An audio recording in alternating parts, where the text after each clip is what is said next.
President Biden is basically telling the Israelis that they haven't killed enough Palestinians yet, and that there's more room for more slaughter.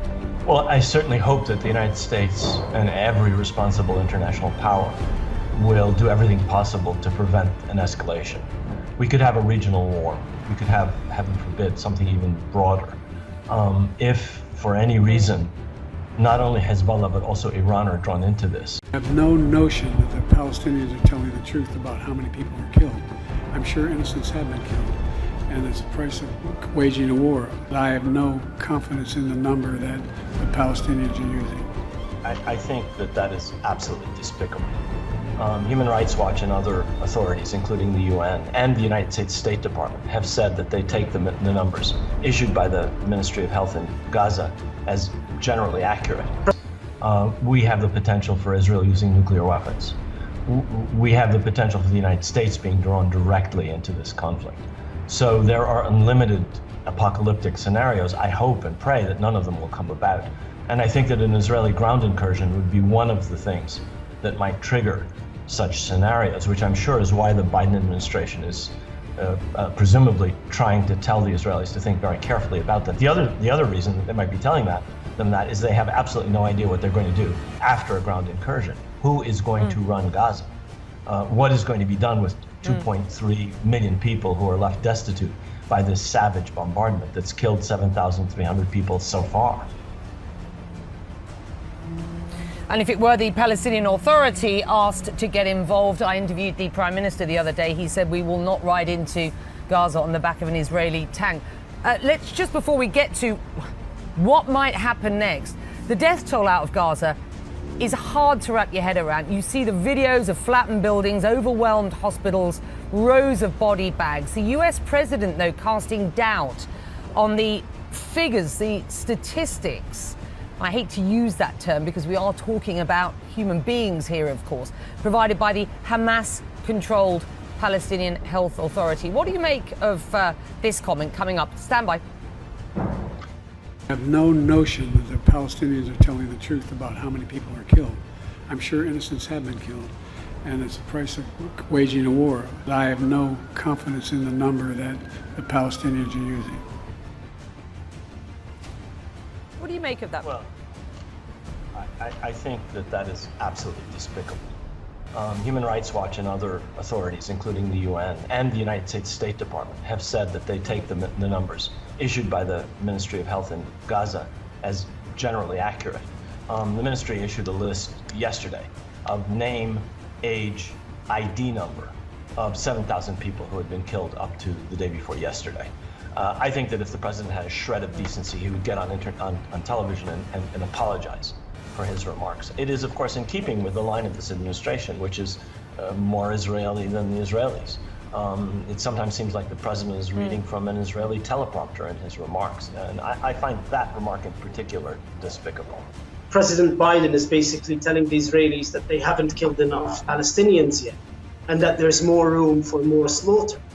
This is the catastrophe here, is that the foreign press are prevented by the Israelis from coming in to seeing the bodies that are piled up in the morgues, to seeing the daily mass graves that are being now dug, just to look after all of the patients, all of the dead that are being taken out from underneath the rubble.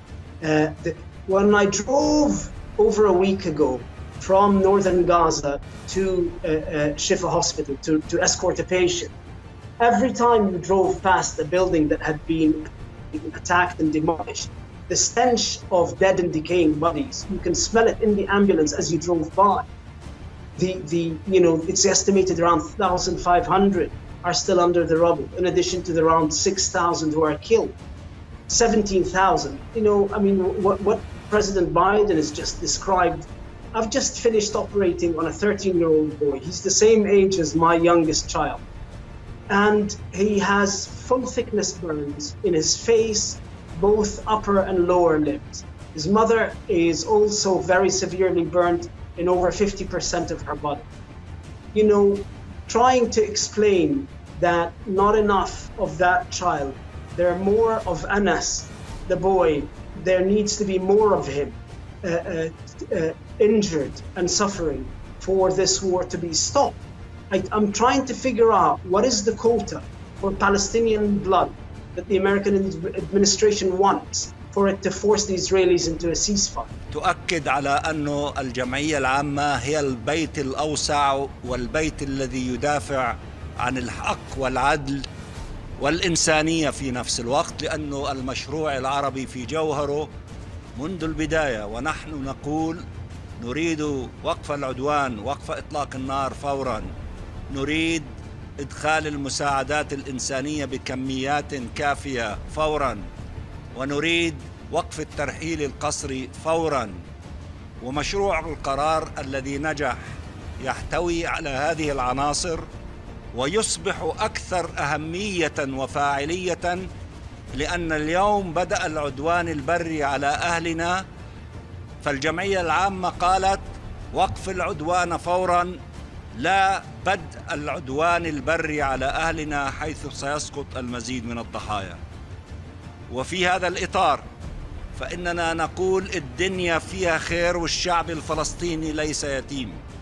وأشكر إخوتي وأخواتي في المجموعة العربية الذين هم موحدين منذ البداية والإسلامية، وبهذه الوحدة القوية تمكنا أن نقنع المجتمع الدولي في الإطار الأوسع، الجمعية العامة، إلى أن يتحرك، إلى أن يتصرف، إلى أن يقرر، بينما مجلس الأمن المعني بهذه المسائل، الأمن والسلم الدوليين، لا يزال مشلولا.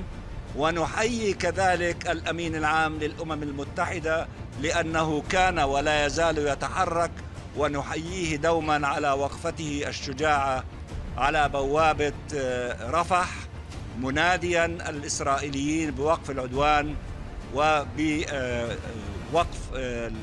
إطلاق النار إنساني والسماح بدخول المساعدات الإنسانية. هذه اللحظة هي لحظة عز وكرامة للشعب الفلسطيني في الجمعية العامة، وأعتقد أنه الجو الذي لمستوه في ساعات العدوان البري ردت الجمعية العامة بلغة قوية واضحة مبدئية قانونية منطقية، ونشكر الجمعية العامة على هذا الموقف الشجاع. وأشكر إخوتي وأخواتي لأن وحدة العرب تستطيع أن تصنع كل هذه المسائل. كلما نكون موحدين نستطيع أن ننجز ما نريد. Let me say a few things in English. We are grateful that the General Assembly, the bigger house, for all the nations, the small and the big, the poor and the rich. إذن مشاهدينا، هذه كلمة رياض منصور مندوب فلسطين في الأمم المتحدة.